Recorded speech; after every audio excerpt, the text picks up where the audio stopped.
Hello hello hello गाओ तो ऐसे गाना सखी पियावा सामान में सामान ना सटावे रे पियावा सामान में सामान ना सटावे रे सामान में सामान नहीं कर सका ना तनी भाव बताओ ना अच्छे से गाओ तो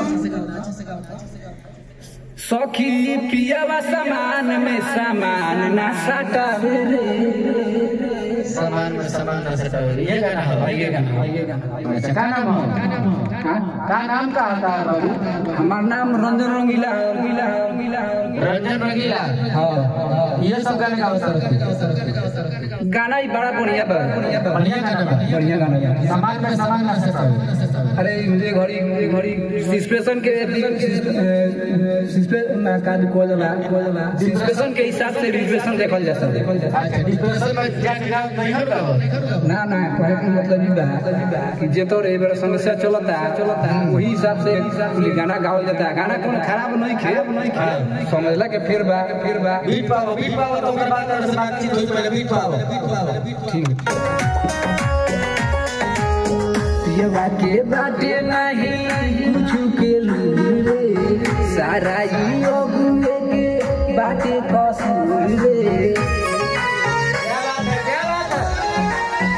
आजा पियवा के बाटे नहीं कुछ के रे सारा ई अगुए के बाटे कसूर रे हरि जो करा के हम के हटावे रे सखी पियवा सामान में सामान ना सटावे रे सखी पियवा सामान में सामान ना सटावे रे माने लइका मरद मिलेला लइका मरद मिलेला मैं कोई का मतलब है कि बुझात नहीं के थोड़ा जैसे कि दिमाग कमजोर है बिया तो हो गई दूसरा पहले बिया बोलो साल भर से मैं बेचारी परेशान नहीं अच्छा ये बतिए कहती है कि 1 साल हो गई बिया कोइला अब अभी तक एकरा बुझात नहीं सामान में सामान नहीं लिखे तोहरे खाली मिल गई ना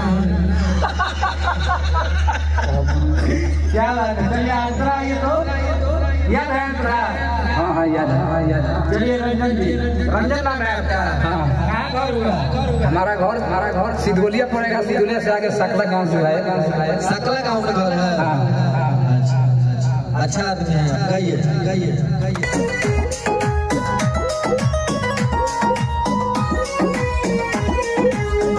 का कहीं लइका सखी मिलल बा सजनावा कहियो नहीं लेला हमरो पलंगवा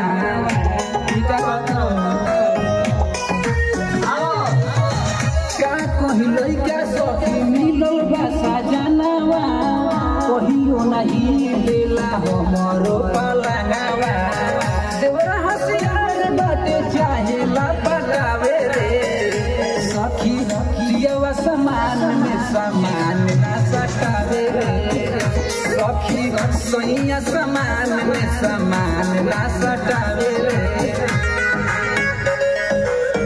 माने देवर होशियार था देवर मतलब जे थोड़ा सा जैसे कि बड़ बड़ा तो कमाई मजूराई रहला ना करीबन रुपये से मतलब है देवर का घर बढ़ता तब सबे के चावल चाहता है जब सोचते भैया बाहर बना तो बाजी मार चला के बतानी सब पूंजी एकरो लगे आवता तो मालिक तो बोलले बा तो वो चीजवा के मालिक ये बा वो चीजवा के मालिक अच्छा माने ओकरा सामान के मालिक ये बा मालिक के घर में साग सब्जी हर चीज अच्छा भौजाई के कपड़ा लता भैया ने कम तो ले ये सब बोका चोखा गाना गावे आई बड़ा भैया बोल के चल ना स्टार्ट लगाओ कॉमेडी गाना गाता है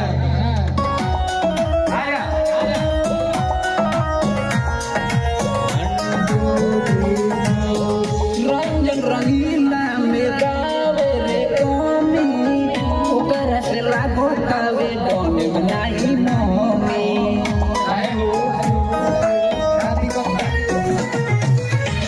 रंजन रंगीला में गावे रे कमी ओकरा से लागो कावे डोने बनाई मम्मी कोबो चुनी खोल में दिमाग ना खटावे रे सखी सैया समान में समान ना सटावे रे सखी पियवा समान में समान ना सटावे रे।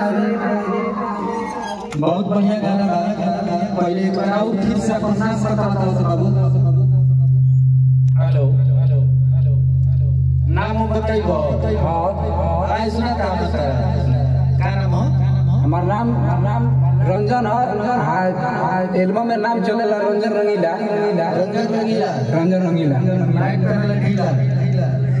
ना राइटर के होता है? राइटर राजू रसिया जी है। राजू रसिया राजू राजा कह देना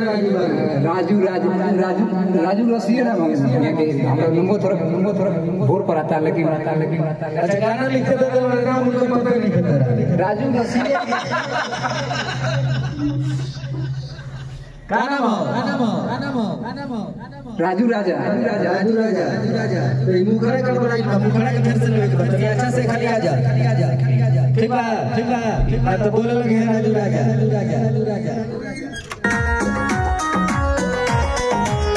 पियवा के बाटे नहीं कुछ के लिए सारा जियो गुए के बाटे कसूर रे।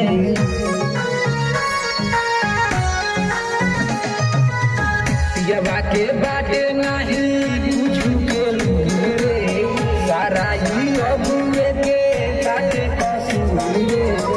हरी जगो करा के हम के हटावे रे सखी पियवा समान में समान ना सटावे रे सखी पियवा समान में समान ना सटावे रे।